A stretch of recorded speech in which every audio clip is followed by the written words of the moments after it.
So I watched a video and go to my posts on this channel, and you'll see that I included it as a post on marriage, remarriage, divorce.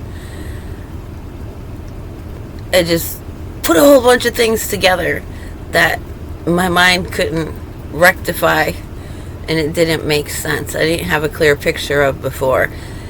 And oh shoot, I'm free to remarry. Woo! That one's going on the fire for later.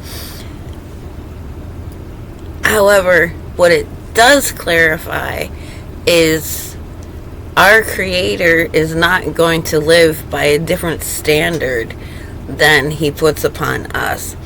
And so He divorced Israel, still had Judah, which became known as Jews, with the tribe of Benjamin. So 2 tribes left out of 12. They misbehaved, off to Babylon. Come back, bigger whore than even Israel was, whom he divorced. And so that curtain was rendered when the Messiah was crucified, when he died. If that's not a divorce thing, I don't know what is. That's like, this marriage decree is over. And you do not remarry what you have divorced. She can go remarry. She can get a new husband. He could, put her away until she repents. He can take her back. But once he divorces her and she remarries, even if that husband dies, you do not take that wife back. So, He's made promises to the faithful ones of Israel, the forefathers, and He's going to see those fulfilled. One of those was, for example, there will always be a king on the throne of David over Israel. And was it Ezra?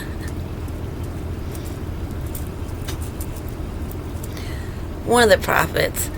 They were sent to uproot, tear down, but also to plant and preserve. And so there are stories of the daughters of the king going with him, leaving with him, being protected and planted elsewhere. But the claim to the throne of King Solomon, it exists. And many will say that's amongst the Illuminati and things like that. However, they get their funding from somebody who claims to be a descendant from the throne of Solomon. They fund all the governments of the earth because Israel is spread out. She got scattered to the wind. And so Israel is all over the world, and therefore to be a king of Israel, you have to be king over the entirety of the world. And what did our Creator tell Israel when they said, we want to be like the nations around us, we want to have a king? He said, this was not my plan for you. My plan for you was 10 commandments, go, be free, be happy. Make sure you take a day off every week. Here's some feasts, here's some festivals. Let's do this together. No. They wanted to make sacrifices. And so it was put upon Moses, to expound on how they could go about that. Just like the Messiah came and he expounded on the circumstances of his day and time. And so the ones being called to become like him in these last days, the Messiah couldn't sit there and say, Alright, y'all, when AI comes out and your laptops are in your house and your cell phones are in your pocket, people for centuries would be like, this doesn't, what are these things? It doesn't make sense. So that can't be expounded upon until these days in which people can say, oh, okay, now we get it. And so that's why he has to raise up people. The Torah, forgotten.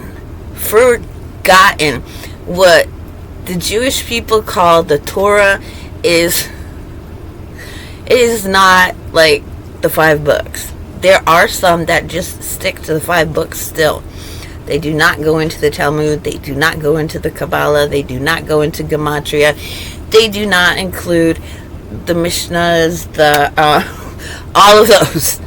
None of them. But for the majority of mankind, it was like it was in the Messiah's time, where it was so corrupted, it wasn't even recognizable, except for the details for the sacrifices and things like that. And so we have to have these things expounded upon. And without fail, he always provides that. With Enoch, he provided an expounding on things. When Noah came off the ark, it had to be expounded on and explained. The curse was lifted off the earth. The earth is no longer cursed.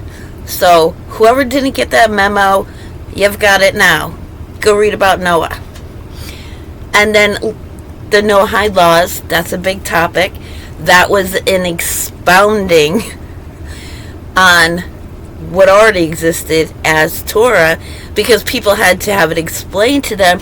You cannot cut off the leg of an animal, put it back in the pasture, and then another day cut off another leg to eat and limp around, on 2 legs instead of 4 until, you're ready to have a feast where it will be fully devoured.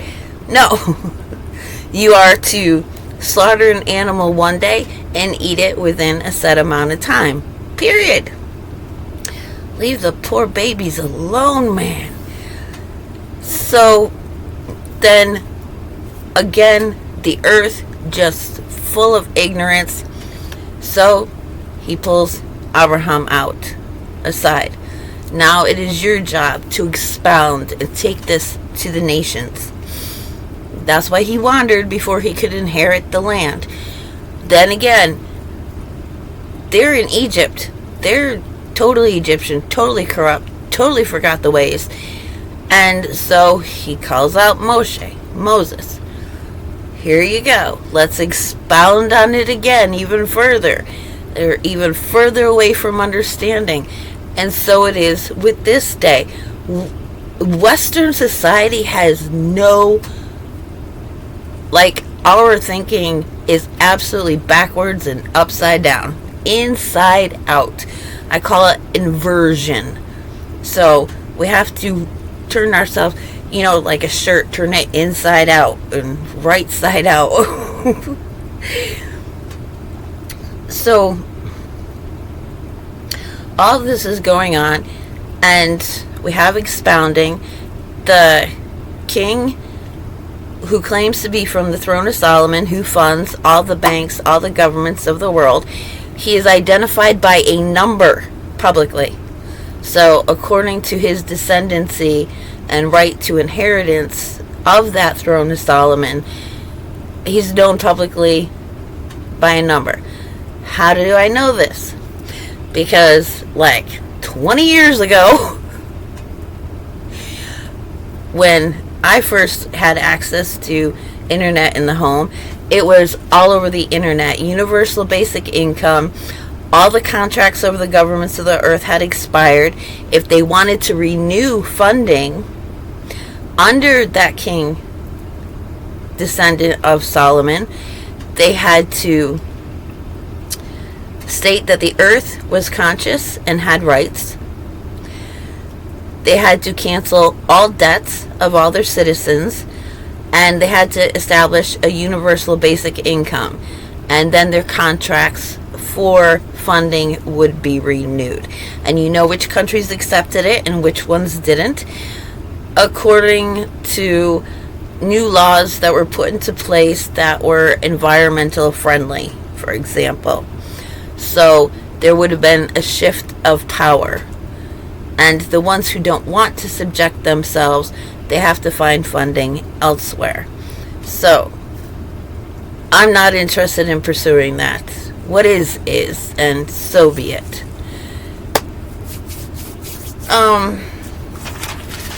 Anything else associated with this marriage and divorcing business?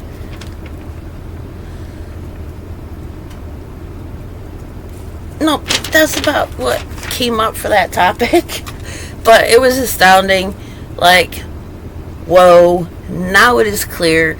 You do not return to your vomit like a dog. You do not go back to the ex-wife who you just absolutely hated. One guy, I wouldn't be with him. He was too vain, too profane. And he calls me after like a year complaining that the woman that he chose instead, she became the spitting image. She started out a petite little, plain little nurse, and she just became rounder and fuller. And he's like, yeah, she had a baby. It looks like she ate 2 of them. She like never lost her baby weight. She's fat. I'm like, she became your mirror image. You put your seed in her, your spirit in her. Well, no wonder she looks like everything you can't stand and face about yourself. Surprise! Not. And so it is with Israel and then Judah, Benjamin, Jews. And so he's not going to remarry them. He's only going to fulfill the promises that he made. And the bride is for his son. Doesn't say his son can't marry her. Like, but I don't think so, because you're not to expose the nakedness of your parent. So even then, the cool thing is, they're all Babylonian now. They've been spread out in the nations. They think, they dress, they do everything the opposite. And so it's ingrained in them. It's in their blood. The spirit, the soul is in the blood. And they have the souls of Babylon. So they're Babylonian. And he can call out whoever he wants and make a bride out of them. Like, don't try to outthink the original thinker. I don't even try. How to find a husband that is actually subject to the principles of love and guidance and protection, that ownership, that sense of responsibility for someone else, their heart, their emotional state, their intellectual state, their physical state. Like, it says there will be very few in the last days. So we have pillars for New Jerusalem up in heaven, of course, those resurrected in righteousness, and then those of us on earth. Like, you don't put all your pillars in the middle of your house and hope your house isn't going to topple. You put the pillars on the outsides and wherever support is needed throughout the entirety of the underside of your structure. And so, is it any surprise that I've been unable to find anybody interested in restoring Torah in its purest form as we can get it with our understandings, our circumstances? like no less than 100 miles.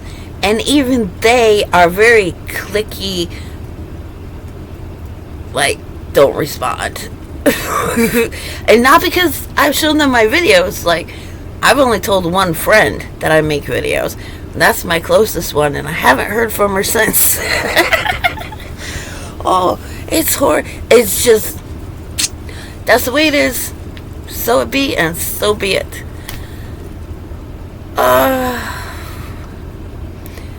But yeah, the principles are the important thing.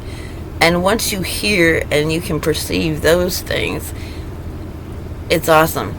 So, if you're interested in the legalities of marriage, divorce, and remarriage, there's a link in the post to a very thorough video, which made it very clear to me. And hopefully will help somebody else.